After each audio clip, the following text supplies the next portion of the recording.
Hey, welcome back to my Dinar Daily YouTube channel. Let's start the today latest update on dinar. Oil prices have risen to $80 per barrel, and within itself, that is good news for Iraq, a nation whose economy depends on oil revenues for over 90% of its income. Higher oil prices mean more revenue flowing into Iraqi coffers, more capacity for government spending, and greater economic momentum. But as is often the case with Iraq, one piece of good news is quickly complicated by another challenge entirely. Oil has soared amid Strait of Hormuz shipping fears as the ongoing Iran war continues to drive prices higher and inject uncertainty into global energy markets.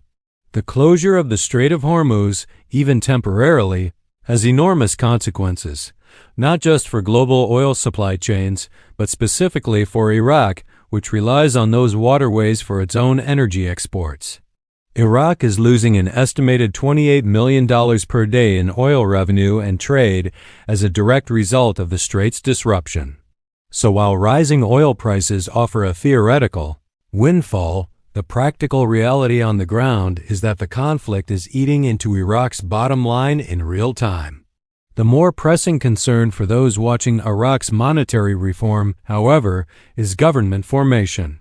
Government formation remains the linchpin to any rate change for the Iraqi dinar. Without a seated government, a confirmed president, an appointed prime minister, and a functioning parliament, the institutional machinery required to authorize and implement monetary reform simply cannot move. And right now, the Iran war appears to be the primary force delaying that process. Every day that Baghdad remains consumed by the regional conflict is another day that government formation sits on the back burner. It looks really good still, and the peripheral may look rough, but the underlying fundamentals of Iraq's reform trajectory remain on track. The expectation of a real effective exchange rate adjustment and the rollout of a digital dinar are still very much alive, and to serious analysts, this remains promising for global integration. Everything, despite the noise and the chaos, appears to be going in the right direction. One of the more intriguing questions circulating among investors and insiders is whether the Iran conflict could actually serve as cover for major financial moves to happen quietly in the background. The answer, according to those close to the process, is an emphatic yes. A war of this scale dominates global headlines, monopolizes political attention, and creates exactly the kind of media noise under which historic financial transactions can be processed without fanfare or scrutiny. And the rumors coming in from bond sources suggest that is precisely what is happening. Reports indicate that bond processing began over the weekend and has continued quietly into the week. One source swore they personally know someone who had full access to funds minus 100% full access this past weekend. If those rumors carry any truth, the implication is significant. The machinery of the reset may already be turning, using the cover of war to move without drawing attention. As one observer put it plainly, this Iran conflict may be forcing a conclusion to the RV, finally getting things off stuck. On the military and political front, President Donald Trump has made his position unmistakably clear. Iran attempted to open channels of communication with the United States, seeking negotiations to de-escalate the conflict. Trump refused. His message was blunt. Iran has lost a significant portion of its forces and military leaders, and the time to negotiate has passed. The time is no longer right to talk. The time is too late. This posture signals that the United States intends to see this military campaign through to a definitive conclusion, rather than accepting a negotiated pause that would leave Iran's strategic capabilities partially intact. Trump himself has indicated the operation could take 4 weeks or less, though many analysts on the ground believe the timeline may be shorter, somewhere between 2.5 to 3 weeks. The mission, not the timeline, is what matters most.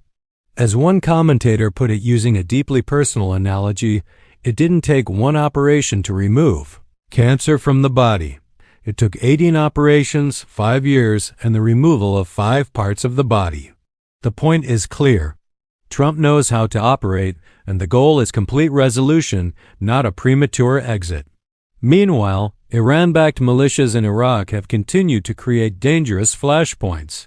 Iraqi militia groups have targeted U.S. bases in Baghdad, a provocative escalation that risks drawing American retaliatory strikes directly onto Iraqi soil. These kinds of actions from Iran-backed militants operating inside Iraq could force the United States to turn around and strike those militants where they stand, inside Iraq itself. That is not a good situation. It places Iraq in an extraordinarily difficult position, caught between its obligations to its American partners and its complex historical entanglements with Iranian-backed factions that have long embedded themselves within Iraqi society and politics. This remains a developing story, and the situation on the ground continues to evolve rapidly. The broader trajectory of the Iran conflict appears to be heading in one of two directions. Either a newly formed Iranian government will emerge from the ashes of this military campaign willing to work with Trump and engage in constructive dialogue, or the conflict will continue to spiral and Trump, along with the rest of the Middle East, will keep applying military pressure until a resolution is forced. Right now, the direction appears to be the latter. Iran has not shown meaningful signs of capitulation beyond the back-channel communication attempts that Trump has already rejected. The region is watching closely, and the outcome will have profound implications not just for Iran, but for Iraq's political and economic future as well. On the legislative front, a genuinely historic development has emerged from Kurdistan. President Barzani of Kurdistan traveled to Baghdad carrying with him the HCL 140, the oil and gas law that has been the subject of contentious negotiation for approximately 18 years. The hydrocarbon law is the legal framework that would allow the entire country of Iraq to receive a defined percentage of the oil and gas proceeds generated from resources drilled and extracted across Iraq, finally resolving the long-standing dispute between the federal government in Baghdad and the Kurdistan regional government. For nearly 2 decades, the two sides went back and forth, unable to reach a final agreement. But now, after all those years of deadlock, they have finally agreed. The HCL has been signed and returned to Baghdad, delivered to Prime Minister Soudani. This is an enormous development, perhaps one of the most significant legislative milestones Iraq has achieved in years.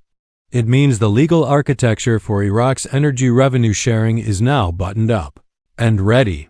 This removes one of the most persistent structural obstacles to Iraq's economic normalization and sends a powerful signal to international investors that Iraq is serious about operating within a transparent, rules-based framework. The significance of this moment cannot be overstated. The HCL, the anticipated government formation, the rising oil prices, the digital dinar infrastructure already in place, the real effective exchange rate tools ready to deploy, bond processing reportedly underway, and a regional military campaign moving faster than initially expected, all of these threads are converging at the same moment in history. Each piece on its own would be noteworthy. Together, they paint a picture of a country on the verge of a genuine transformation. Yes, the dinar has faced pressure from black market activity that has picked up in the wake of the Strait of Hormuz closure. Yes, there is short-term pain in the form of lost oil revenue and elevated prices. And yes, the war has introduced delays and uncertainty into the government formation process that is so critical to any rate change. But these are the turbulent final miles of a very long journey, not signs that the destination has moved further away.